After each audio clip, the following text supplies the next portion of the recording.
राधे राधे प्रिय भक्तों, स्वागत है आज आप सभी का इस वीडियो में। सावन सोमवार व्रत कथा।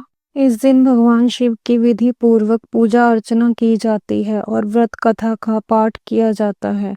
मान्यता है कि सावन में सोमवार व्रत कथा पढ़ने या सुनने से समस्त पापों से मुक्ति मिलती है। सोमवार का व्रत चैत्र, वैशाख, श्रावण, मार्गशीर्ष और कार्तिक माह से आरंभ किया जाता है। आमतौर पर श्रावण मास में सोमवार व्रत आरंभ करना चाहिए। एक नगर में बहुत धनवान साहूकार रहता था। उसके पास धन का अभाव नहीं था, लेकिन संतान नहीं होने के कारण बहुत दुखी था। पुत्र प्राप्ति के लिए वह हर सोमवार व्रत और शिव जी का पूजन किया करता था। शाम के समय शिव मंदिर में दीपक जलाया करता था। उसके भक्ति भाव को देखकर एक दिन भगवान शिव से माता पार्वती ने कहा, महाराज, यह साहूकार आपका परम भक्त है, आपका व्रत करता है और सदैव पूजन करता है। आपको इसकी मनोकामना पूर्ण करनी चाहिए। भगवान शिव ने कहा, हे पार्वती, यह संसार कर्म क्षेत्र है। किसान खेत में जैसा बीज बोता है वैसी ही फसल काटता है। उसी तरह मनुष्य इस संसार में जैसा कर्म करते हैं वैसा ही फल भोगते हैं। माता पार्वती ने आग्रह करते हुए कहा, महाराज, जब आपका परम भक्त है और उसे किसी प्रकार का दुख है तो उसे अवश्य ही दूर करना चाहिए। माता पार्वती का आग्रह देखकर भगवान शिव ने कहा, हे पार्वती, इसका कोई पुत्र नहीं है। इस चिंता में यह अति दुखी है। इसके भाग्य में पुत्र ना होने पर इसको पुत्र प्राप्ति का वर देता हूँ, परंतु पुत्र केवल 12 वर्ष तक जीवित रहेगा। इसके बाद मृत्यु को प्राप्त हो जाएगा। इससे अधिक मैं कुछ नहीं कर सकता हूँ। माता पार्वती और भगवान शिव का वार्तालाप साहूकार सुन रहा था। उसको इससे ना तो प्रसन्नता हुई ना ही दुख हुआ। यह पूर्व की तरह ही भगवान शिव का पूजन और व्रत करता रहा। कुछ समय के बाद साहूकार की स्त्री गर्भवती हुई और 10वें महीने में अति सुंदर पुत्र को जन्म दिया। साहूकार के घर में खुशी मनाई गई, लेकिन साहूकार जानता था कि पुत्र की आयु केवल 12 वर्ष है, इसलिए उसे ज्यादा प्रसन्नता नहीं हुई और ना ही उसने यह भेद किसी को बताया। जब बालक 11 वर्ष का हो गया तो उसकी माता ने उसके पिता से उसका विवाह करने के लिए कहा। साहूकार ने कहा कि अभी मैं इसका विवाह नहीं करूंगा, अपने पुत्र को काशी पढ़ने के लिए भेजूंगा। साहूकार ने बालक के मामा को बुलाकर बहुत सारा धन देकर कहा, तुम बालक को काशी पढ़ने के लिए ले जाओ और रास्ते में जिस स्थान पर भी जाओ, यज्ञ करते, ब्राह्मणों को भोजन कराते और दक्षिणा देते हुए जाना। दोनों मामा भांजे यज्ञ करते हुए, दान करते हुए काशी की ओर चल पड़े।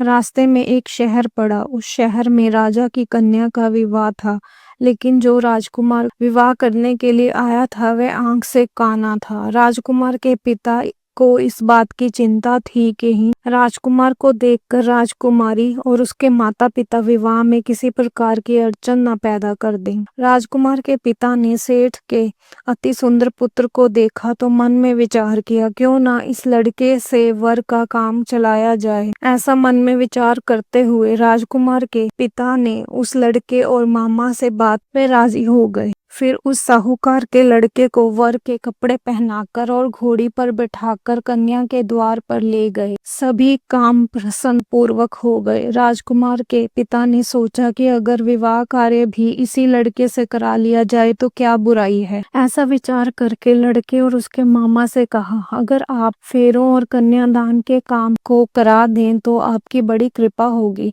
इसके बदले आपको बहुत सारा धन दूंगा। दोनों सहर्ष स्वीकार कर लिया। विवाह कार्य बहुत अच्छी तरह से संपन्न हुआ। सेठ का पुत्र जिस समय जाने लगा तो उसने राजकुमार की चुनरी के पल्ले पर लिख दिया, तेरा विवाह मेरे साथ हुआ, लेकिन जिस राजकुमार के साथ तुमको भेजेंगे वह एक आंख से काना है। मैं काशी पढ़ने जा रहा हूँ।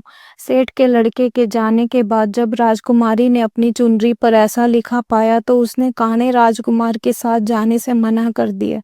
उसने सारी बात अपने माता पिता को बताई और कहा कि यह मेरा पति नहीं है। राजकुमारी के माता पिता ने भी अपनी कन्या को विदा नहीं किया और बारात वापस लौट गई। उधर सेठ का लड़का काशी पहुंच गया। वहां जाकर मामा ने यज्ञ करना और लड़के ने पढ़ना शुरू किया। जब लड़के की आयु 12 साल की हो गई, उस दिन उन्होंने यज्ञ रचा रखा था। लड़के ने अपने मामा से कहा, मामा जी मेरी तबीयत ठीक नहीं।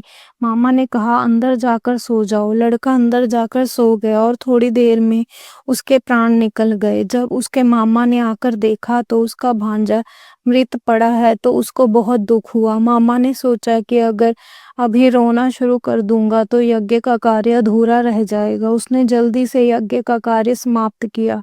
ब्राह्मणों के जाने के बाद उसने भांजे के जाने का विलाप शुरू कर दिया। उस समय भगवान शिव और माता पार्वती भी उधर से जा रहे थे। जब उन्होंने जोर जोर से रोने की आवाज सुनी तो पार्वती जी ने कहा, महाराज कोई दुखिया रो रहा है, इसके कष्ट को दूर कीजिए। जब शिव पार्वती वहां पहुंचे तो लड़का मृत पड़ा था। लड़के को देखकर माता पार्वती ने कहा, महाराज यह तो सेठ का पुत्र है जिसे आपने अपने वरदान से उत्पन्न किया था। भगवान शिव ने कहा कि देवी यह अपनी आयु भोग चुका है। तब माता पार्वती ने कहा कि महाराज आप लड़के को आयु का वरदान दीजिए वरना इसके माता पिता विलाप करते करते प्राण त्याग देंगे। भगवान शिव के आशीर्वाद से लड़का जीवित हो उठा। शिक्षा पूरी होने के बाद लड़का अपने मामे के साथ रास्ते में यज्ञ और दान दक्षिणा करते हुए घर की ओर चल पड़ा।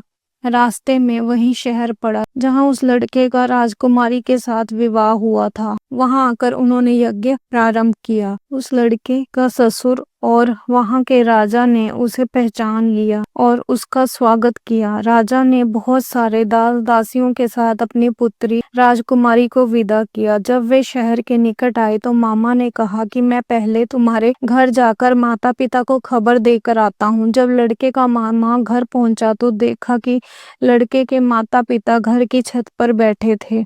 उन्होंने यह प्रण किया था कि अगर उनका पुत्र सकुशल लौट आया तो राजी खुशी नीचे आ जाएंगे वरना छत से गिरकर प्राण त्याग देंगे। जब उस लड़के के मामा ने घर आकर यह समाचार दिया कि उनका पुत्र वापस लौट आया है तो उन्हें विश्वास नहीं हुआ। सेठ सेठानी आनंद पूर्वक नीचे आए। बाहर आकर उन्होंने अपने पुत्र और उसकी पत्नी का स्वागत किया। सभी आनंद पूर्वक रहने लगे। मान्यता है कि जो व्यक्ति सोमवार व्रत करता है और इस व्रत कथा को पढ़ता या सुनता है उसके सभी दुख दूर हो जाते और सभी मनोकामनाएं पूर्ण होती हैं। वह सभी दुखों को भोग कर अंत में शिवलोक को जाता है। बोलो शंकर भगवान की जय, माता पार्वती की जय। ओम नमः पार्वती पते, हर हर महादेव। जय जय श्री राधे। धन्यवाद।